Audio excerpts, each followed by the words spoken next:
Great day, everyone, and welcome to 3CP TV. My name is Yathis Johnson, and I am the founder and president of 3CP, Third Culture People. 3CP TV is a media resource helping individuals become third culture people, where you learn to embrace the greater variety of cultural identities and skillfully bridge the gap between our differences. When you watch 3CP TV, you learn how to connect with anyone at any time from anywhere in the world. And let me tell you, we have a magnificent, awesome, intelligent woman with us today. Her name is Ishita Ray, and she's coming to us from India.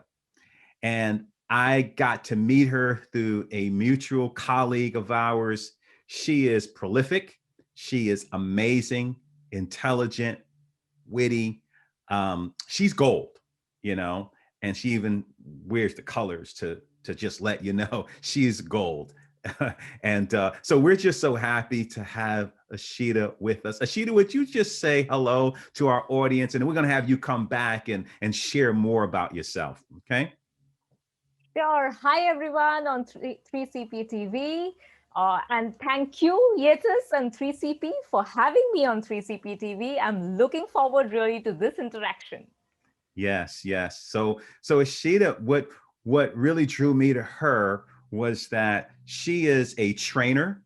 She's a trainer in she teaches languages, and I think, Ishita, when you come back, you can correct me, but I know you speak Hindi. I believe you speak Hindi. You speak English. Obviously, you're with us today. You speak French, and probably one or two other languages there. So help us understand that you are definitely multilingual, multi-talented, and also you are a business intercultural communications trainer. You create content for training for others, webinars. And so you have an amazing resume and body of work that you have done over the course of years. And so we're excited about hearing that. And so let me bring you back in a minute, but becoming a third culture person will not only grow you personally, but it will grow you professionally, allowing you to expand beyond your wildest imaginations and limitations. So at 3CP, 3CP, we always say third culture people, we say we change the way you view DE&I everywhere. And so today we're going to explore and highlight culture. We're going to talk a little bit about Ishita's experience, and she's not an entrepreneur per se, but she's got some entrepreneur skills that brings her to the table here. And so we just want to take time to hear her story and for you to engage with what she has to say. So Ishita, thank you again. Would you just give our audience a little more detail in understanding who you are? So give us that grand introduction, if you will. Thanks, Yathis, for that already grand introduction. I'll start with the languages bit that you started off. So you are absolutely right. I definitely speak English. I'm here. I speak Hindi, which is one of the national languages of India. Mm-hmm. I speak French. I'll come more to that. I'll come to that in a bit again. Mm-hmm. And my native language, my first language is Bengali, Mm. which is I come from the eastern part of India, where Bengali is a primary language. I also know a little bit of Spanish. I understand a little bit of several other Indian languages like Punjabi and Urdu, but I don't really read them. Mm-hmm. But that's the thing about India, and this is where I want to begin, that India by itself is so multicultural and so Wow. multilingual Mm. that, if I can say, you are always, right from the time you are born, you are a third culture person. You Wow. know, for example, when I was born, the neighborhood that I grew up in and my family grew up in, we were the only family from that religious, linguistic call it what you may, community. Everyone was from different parts of India, spoke different languages, had different religions they followed, had Mhm. different professions they were from. So it was a very eclectic mix, and we had to, and especially as children, we Mhm. had to constantly negotiate our Mhm. communication, navigate our ways. So I think as an Indian and growing up in that kind of a multicultural environment, being Yeah. a third culture person is something that comes naturally to me. Wow. And then I kind of, once I was growing up, I learned French as a foreign language. Mm. And for the beginning part of my career, I spent about 5 or 6 years. I was primarily teaching French. I traveled to France where I taught English. So again, and I think this is where I would like to come in about language learning. I think Mhm. the beauty of language learning is that don't just learn a language, you learn new perspectives, you Yes. learn the way of thinking, you learn new Wow. thoughts, and it opens up your mind in a way that very few things can, because before that you think it's my way or the highway, my Yeah, way is the only way to think. But that's right. that's when you realize things are thought of differently, things are said differently, Mm. and that opens up a whole new world in front of you. Wow. So I am infinitely grateful to the world of languages for opening up that line for me, to opening up that world, that multicultural, multilingual, that diverse thinking that is so rich Wow. and which you can constantly learn from. So That's that's amazing. about my, yeah.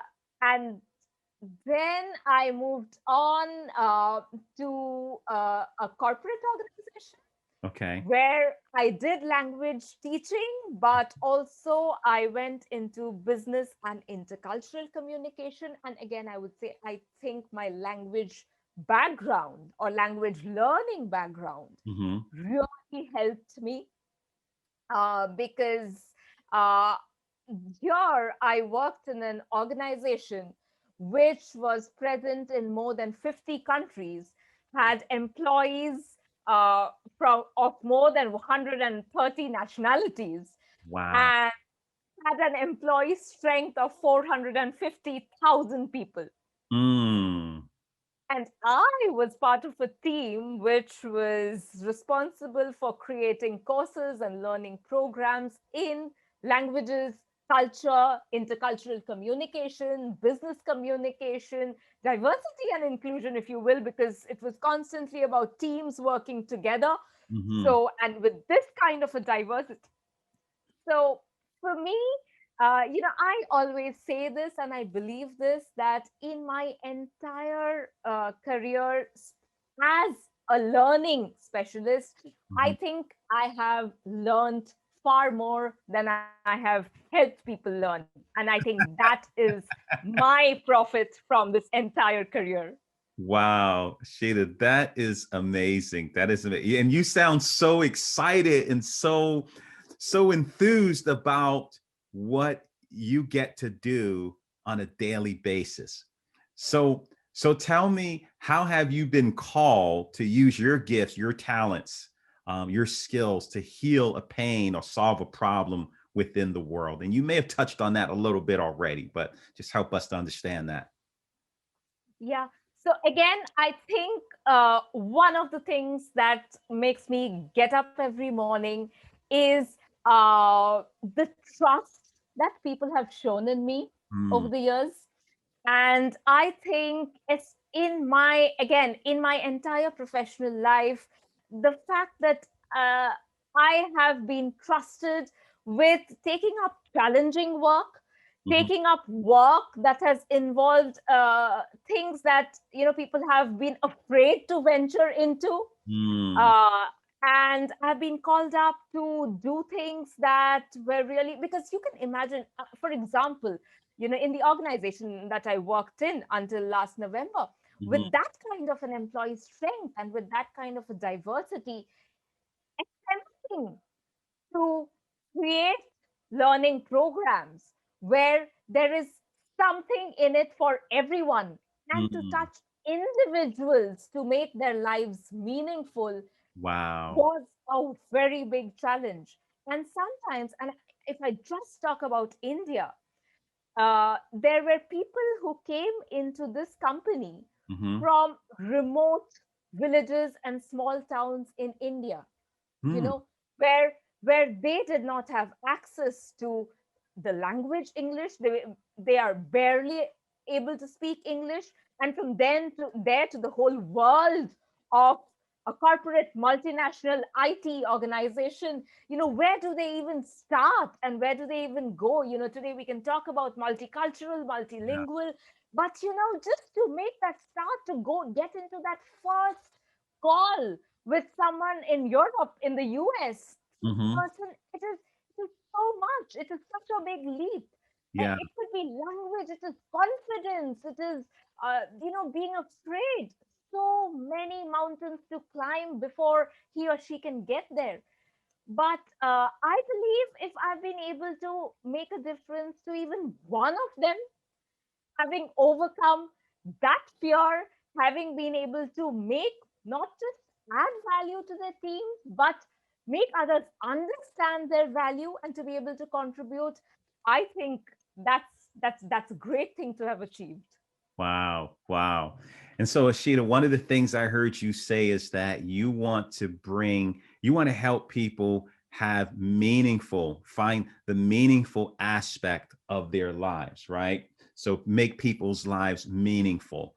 And now you're talking about this overcoming fear, having confidence to engage in another culture and learn the language. So let me tell you something I didn't share with you prior to us gathering together is that I'm learning Mandarin. And Oh, so, wow. I have a tutor, and I had a Mhm. lesson this early this morning.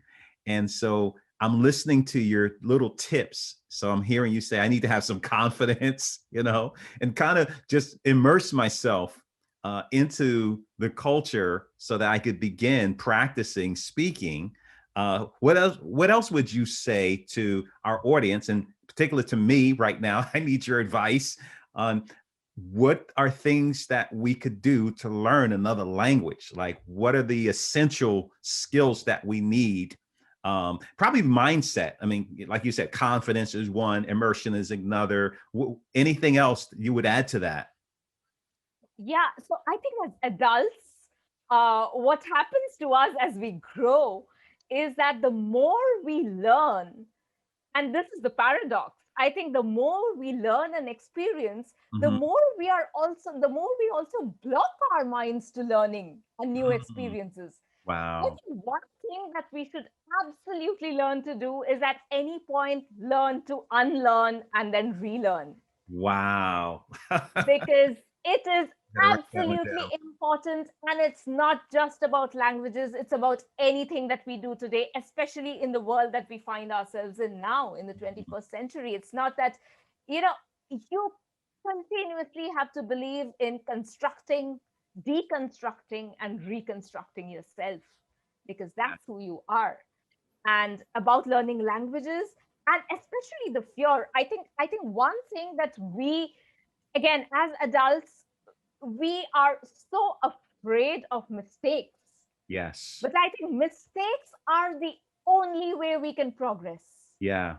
The Yeah. only way to get over your fear, get over our fear, is to be able to do that thing again and Yeah. again and all over again, Yes. because Yes. then Yes. there will be Wow. no fear. Hey, that's exactly what came to me this morning. So let me tell you, the first time I took the lesson, it was 10:30 p.m. at night. Horrible time to take a lesson. Evening, I mean, like I'm about to go to sleep. I can barely keep my eyes open. And it's my brain was doing somersaults. Okay. It was like my brain was just swimming. And it was just, I mean, not swimming, but drowning, really. So I decided, okay, I'm gonna start my lessons first thing in the morning where my brain is fresh. I feel better, I got more energy, so I do my lessons now 7 o'clock in the morning. And what a big difference. And what you said is you got to be willing to, and this has been something I've been practicing probably for the past couple of years now, unlearning and relearning. And what I've done is I said, okay, I'm not going to be embarrassed about what I don't know, but I'm going to be like a child. And I'm going to go into this like a child, willing to learn, look foolish, because when you're learning something new, that may be the case, right? But I had such of a great session today because of my attitude going in and saying, I'm going to be like a child and I'm just going to work. And it's repetition, just keep practicing, putting in the hours, not minutes, but hours to learn this language. So I'm motivated. And now you're inspiring me, Ishita. Thank you. Thank you. I'm glad. Yeah, yeah. So now, Ishita, you were working a 9 to 5 and, security and all that, great job. But then you decided to go freelancing. Um, and that takes a little bit of courage. As an entrepreneur myself, I know, it's challenging, but it's so rewarding, because you get to do some, unique things in some ways, and you have more control over your time and the type of assignments and things that you desire to do. You can be more creative and innovative with that. Tell us your journey in making that decision. Why did you do it, and what was that journey like? First of all, thank you, Yetis, for asking me this question. And it's something that's so close to my heart. Mhm. And it's something that I love to talk about, if that means anything to anyone. So yes, like you said, I worked in a corporate organization. There was a job security, and I was doing very interesting work, very challenging work that I loved. Mhm. So one thing that I always want to make it clear before when I get into this topic, that I did not leave because I was unhappy. Far Mhm. from it. I was very happy with my job. I was very happy with the work that I did. Very challenging. Uh, but I've been doing that for a while, and I was there for about 6.5 years. Mhm. Uh, what I thought when I looked back, when I took a step back, and there were so many things, the educational background, the language learning, the experience that I had gained over the years. I had worked with people from different countries. I had worked on different projects. uh, I There were two things. One is, I wanted to do some work that I felt was really meaningful. Mhm. And one of the things that has always, how should I say, worried me, bothered me, Mhm. is that, and especially coming from the country that I come from, where, there are so many differences in income and wealth, and people do Yeah. not have Mhm. access to education. I really, and I constantly say this, I think I come from that privileged place where I have had access to education, I have had Yeah. access to infrastructure, I have had access to so many things. So, Mm. so I think this word access really haunts me, and Wow. I want to make education, learning, the infrastructure, the support system accessible to as many people as possible, Mm. whether it's in my country, whether it is from any culture in the world, any country in the world. Mhm. And, so, and there's also these things. So, and also I can choose my projects of which I want to be a part of, and Mm. I can say no, I can say yes, I can burn my midnight oil working on projects, I cannot look at something. It is it is entirely my choice, Yeah. and I can do things that I'm really passionate about and I really believe in. And Wow. that, again, keeps me motivated and keeps me going every single day. It's a challenge, like you said, it's not easy. Right. It's Right. not easy trying to say that I will not have that paycheck, that stable paycheck at the end of the month. It's Yeah. not easy, but I think the rewards that you get, Yes. the differences you are able to make in people's lives, that is way more motivating and meaningful than the stability or the security, if you call it that. Wow, Sheila, that is impressive. That is impressive. Wow, you've given us a mouth. Oh my gosh, you've just given us so much rich information here. Um, wow. So here's my last question. And I do this with every guest. I love hearing about culture, especially cultures from around the world. So tell us three things that you would want us to know about your culture, Indian culture. Educate our audience here. Right. It's this part is really interesting because to talk about India as one culture is really difficult.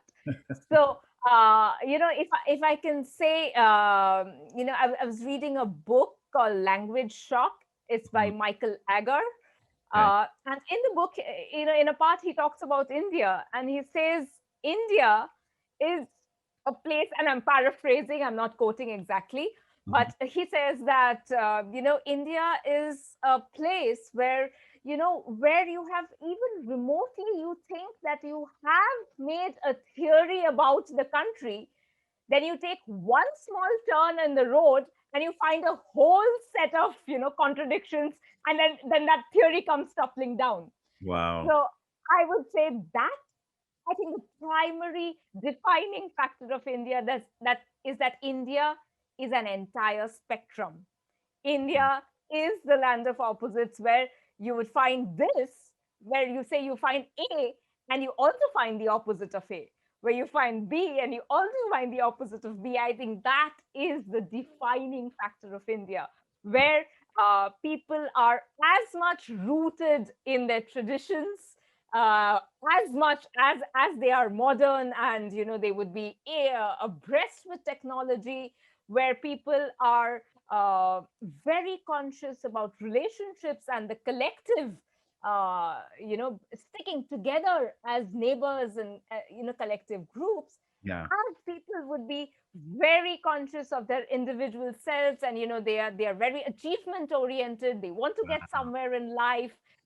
So uh, I would not have three separate things to say, but I think the, if there's the one thing that I want the world to understand about India, is that India is very much this, but it is very much that as well. So it is an entire spectrum in itself. It is an entire continuum itself in itself.